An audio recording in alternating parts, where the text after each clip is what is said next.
One other topic related to line balancing I'd like to mention is sequencing. Sequencing is something that a lot of people consider line balancing, but it really is something a little bit different.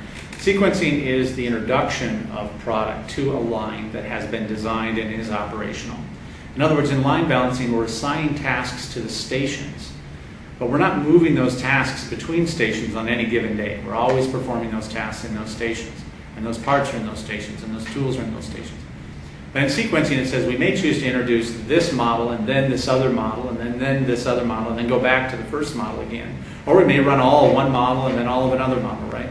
Those are decisions related to sequencing. And sequencing has its own particular set of issues in terms of analysis that allows us to run the system even more efficiently.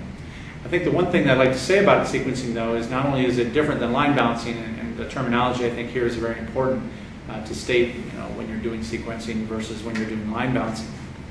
But it's also very important to recognize the value of the line balancing data being available to the person who's doing the sequencing.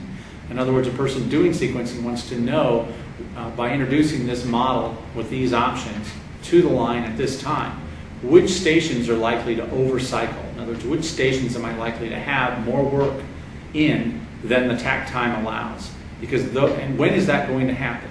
Because that allows me to then float workers along the line and put the right people at the right place at the right time so that the line can maintain its pace.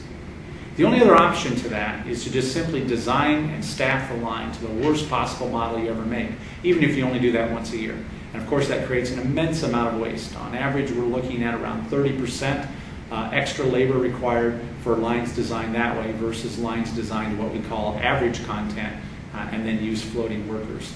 So you clearly want to design for what we call the mathematical average content and float your workers, but to do that, you need to know in advance of the day which of those stations are likely to overcycle and when, so that you can have the right people there at the right time.